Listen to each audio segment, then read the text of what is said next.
head back to London now and bring in Gaurav Sharma, the business editor of the International Business Times UK. Thank you very much indeed for joining us, Gaurav. Well, the next 2 years aren't going to be easy. Tough talks are already beginning. And what do you think the main stumbling blocks are going to be? And do you think a deal can actually be done at all? I think first off, if you look at the remainers and you look at the leavers, you have very different mood swings on either side. One side will tell you it's a doomsday scenario. The other side would say that Great Britain, the British economy, has been set free. I'm afraid the truth is going to be somewhere in the modest middle. Now, if you look at straight cut figures, the UK exports 45% of British exports go to the European Union. So regardless of what happens, regardless of what, Europe will remain a very big market for the Brits. Now, in that context, we have a lot of Brexiters saying, well, we reach out to the wider world and that all is fine. I think around 15 major economies, the big five, including the big five, US, China, Japan, South Korea, and India have come out and said they want free trade agreements with the UK. And that all is well and good. But look at the caveat. All of these five major economies, and plus Australia and New Zealand, have said that we'd love to talk to you along the sidelines, but a final deal can only be reached once London and Brussels have a working framework. And we are very far away from that. So something has got to give. And how do you see these negotiations actually going in the next few months? Do you think there can be this twin-track negotiation on the divorce settlement and a future trade deal as London wants, or not? I think to begin with, there's going to be a lot of saber rattling. Both sides will try to portray that they've got the stronger hand. I think, again, there'll be some common ground. Now, I don't think the EU would want to put some punitive measures on the UK, especially, and for two reasons alone. One, the automakers' lobby. Second, the winemakers' lobby. Both lobby groups are really strong in the continent, and they would not like to see the UK penalized. On the other hand, the UK has a lucrative interest in the services sector. It wants as free as possible a services agreement. Now, both sides, they'll be coming together. I think to begin with, there'll be a lot of tension, especially if you look at the wider European political dynamic. Now, for instance, Italy, 2/3 of the opposing parties are anti-EU. We've already had a bit of a scare in the Netherlands. While the political climate is where it is in the European Union, there will be a lot of tough talking to begin with. But once the French elections are out of the way, perhaps the dust would settle and there might be some calm, cool heads. Gaurav, I just want to quote to you something that was in the Observer newspaper in an editorial this Sunday, which described this whole affair as a national catastrophe and an epic act of self-harm. What do you think the dangers are facing the UK economy, especially if a deal isn't reached with the EU?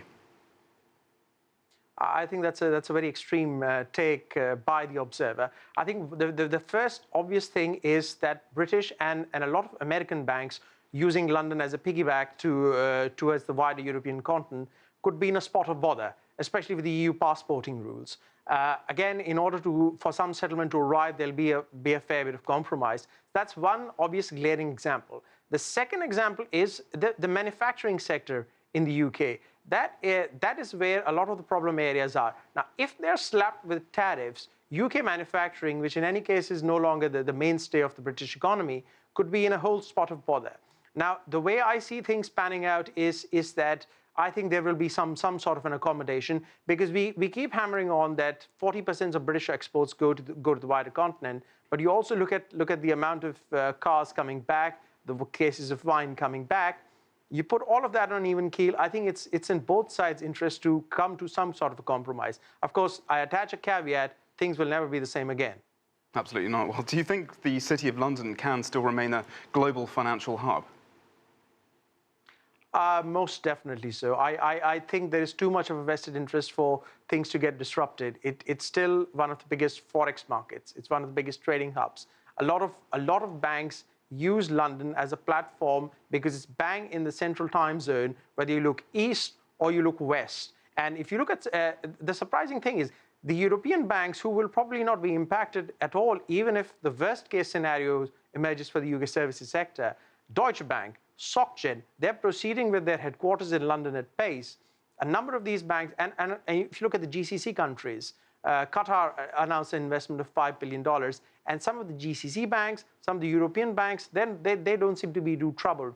I think it's the American and the British banks who are kind of nervously looking at setting up subsidiaries or perhaps moving some of their workforces to the wider continent. And can we just turn back to some of those potential bilateral ties? Do you think certainly one with China could help Britain really thrive outside of the EU?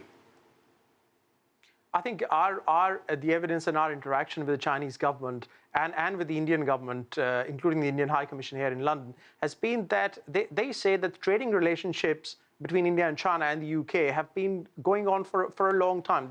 They go back centuries. So it predates the birth of the EU. Now, of course, there will be some give and take. There'll be some negotiations. But I think Chinese foreign direct investment into the UK, and of course, vice versa, British engineering firms, manufacturing firms, services outlets pitching for business in China, I think that will continue.